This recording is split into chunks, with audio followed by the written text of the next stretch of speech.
Hello and welcome to Word of Inspiration. My name is Dr. Bertha Ayi and I present the daily program Word of Inspiration. This program is designed to encourage you in your daily living and to inspire and motivate you to be the best version of yourself, to fulfill your God-given purpose with boldness, with courage, and with fearlessness.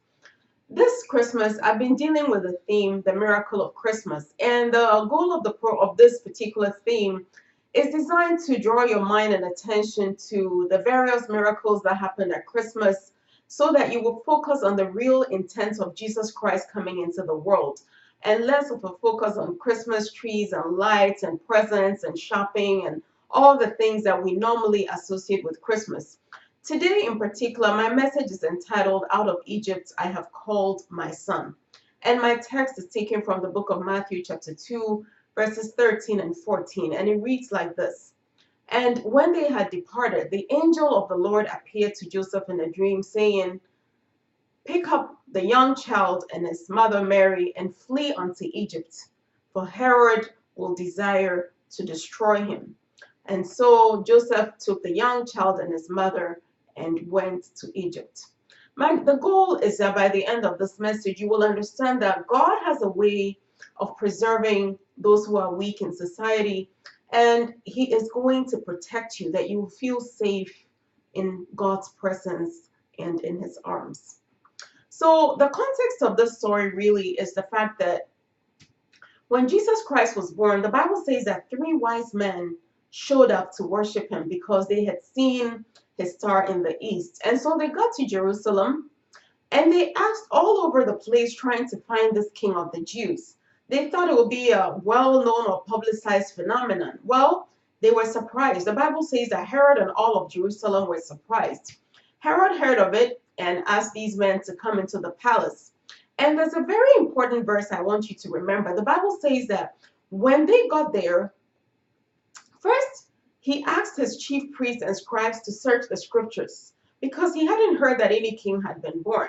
Now, what he did not know was that the king that the Bible was referring to was not a king who was going to come and usurp his throne. It was Jesus establishing his kingdom on earth. And so he looked and they told him in Micah 5 verse 2 that the Bible says that out of Bethlehem, a governor would arise. So he knew somebody had been born. And so the Bible talks about this key verse that he called the wise men privately and diligently. In no simple ways, the Bible says that diligently he inquired of them the time that the star had appeared. Now, I want you to remember this because in later verses, Herod is going to use this timing to commit something really atrocious. So he inquired of them, and the wise men also told him exactly what they knew. He sent them away and said, when you go and find this king, come and tell me so that I may worship him. The wise men found baby Jesus because this time, instead of wandering, the star led them to exact place that Jesus was. They worshipped him, gave him gold, frankincense, and myrrh.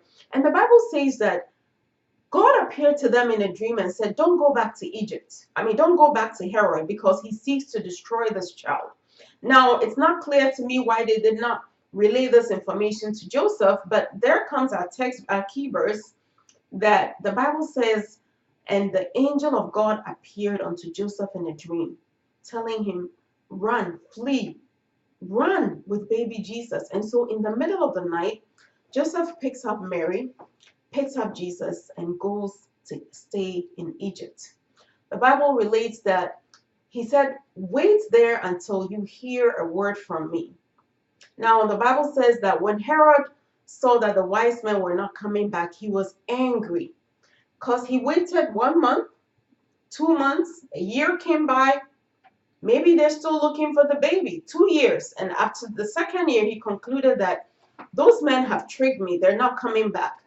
And so he issued a death warrant and killed all the babies in Bethlehem born from the age of 2 downwards and along all the coasts according to the time that he had diligently inquired of the wise men. And so the Bible relates that a voice crying out in Ramah, people were mourning and weeping for their children because Herod had ordered them dead.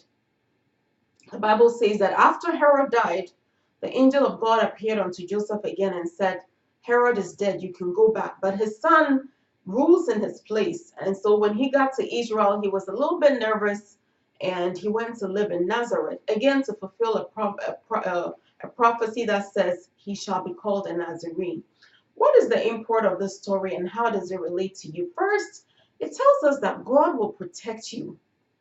God wanted to protect baby Jesus, and that is why he ordered Joseph to take him away from where Herod is.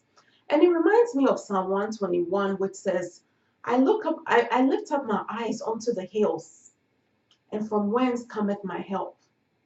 My help cometh from the Lord who makes the heavens and the earth. He will not allow your foot to slip. He that watches over you shall neither slumber nor sleep. The Lord is your shade upon your right hand side. The sun shall not smite thee by day, nor the moon by night. Because the Lord is your shade, he will not suffer your foot to be moved. He that watches over Israel shall neither slumber nor sleep.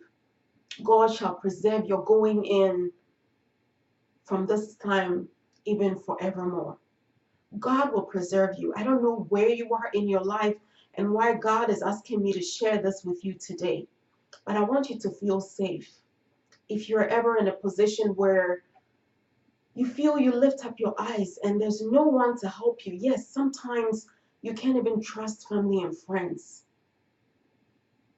But David wrote the psalm. He said, I will lift up my eyes unto the hills. From whence cometh my help? My help cometh from the Lord who made the heavens and the earth. You know, this earth is just a small, tiny, tiny, tiny portion of the whole universe and the galaxy. God holds everything.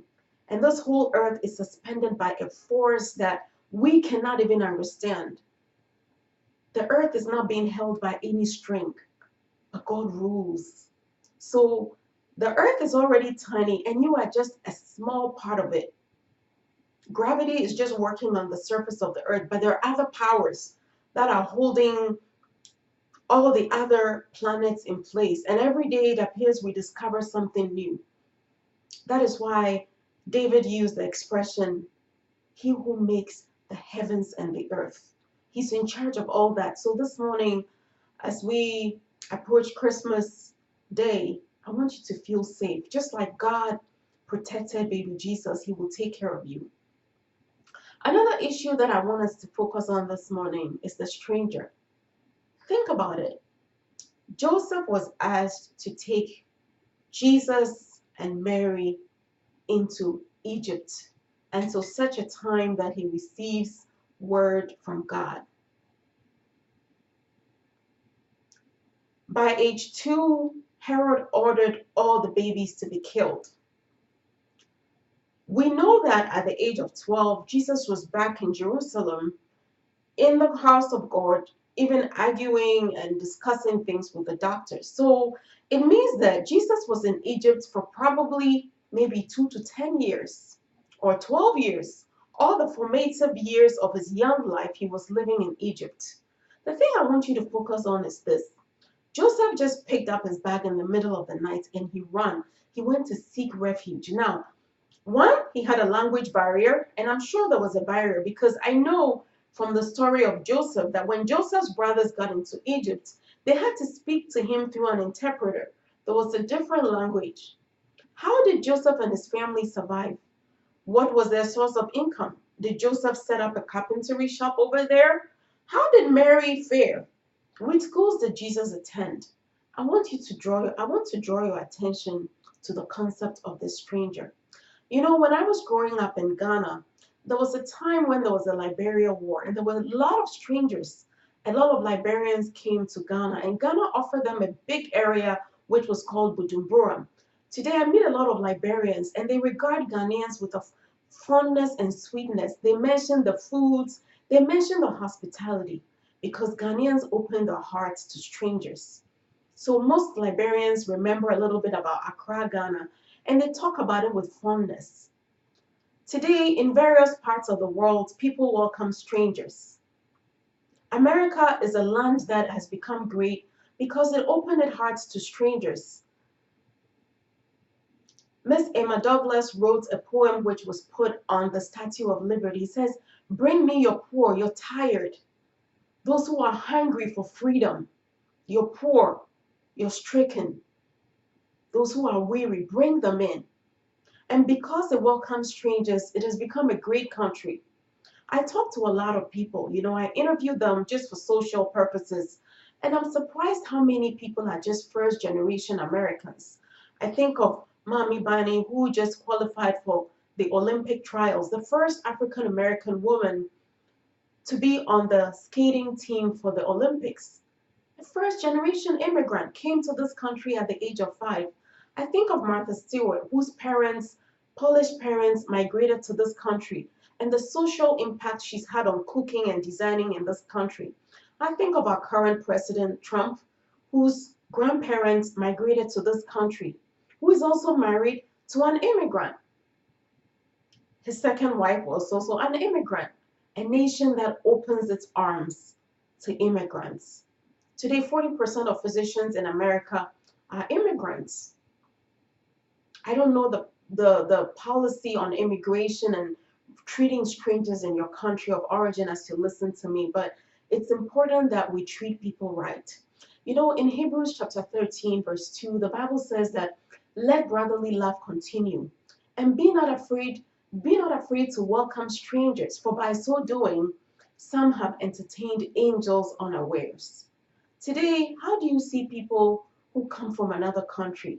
People who don't look like you. Do you despise them? Or do you get into their shoes and think they've been displaced? This is not where they grew up. Maybe they don't even want to be here. They're here because they're broke. They want economic opportunity. Some are seeking political asylum. Some just want some peace from war-torn areas. How do you treat a stranger? And in the book of Matthew, chapter 25, from 36 to 45, Jesus talks about separating goats from sheep. And he defines six groups of people whose treatment will define whether God will call you a sheep or a goat. It's very interesting. He talks about those who are hungry. He said, when I come, I will separate people into sheep and goats. And this is what I will use. I will say that I was hungry and you fed me. I was thirsty and you gave me drink. I was a stranger and you took me in. I was naked and you covered me. I was sick and you took care of me. I was in prison and you visited me. These six groups of people, you know what they have in common? Lack of access to money and resources. And then Jesus said some people will say, when were you hungry and we took you in? When were you a stranger and we took you in? And he said, for as much as you do it for these little ones, you have done it to me. And then those who didn't do it will say, Lord, when did we not take you in? And he said, you'll tell them, get away from me, you wicked, and go into the fire of hell. Can you imagine? Some people will go to hell just because of how they treated strangers, and some will go to heaven simply because of how they treated strangers. And did you also know that Deuteronomy 27 says, there are some people who will be cursed just because of how they treated strangers. And some will be blessed because of how they treated the stranger and people who are powerless. Today I brought you a very simple message looking at how Joseph, Mary, and Jesus were strangers in Egypt, probably from 2 to 10 years. The Bible doesn't tell us how they took care of themselves, but maybe the social structure in Egypt took care of them. Remember to take care of the stranger.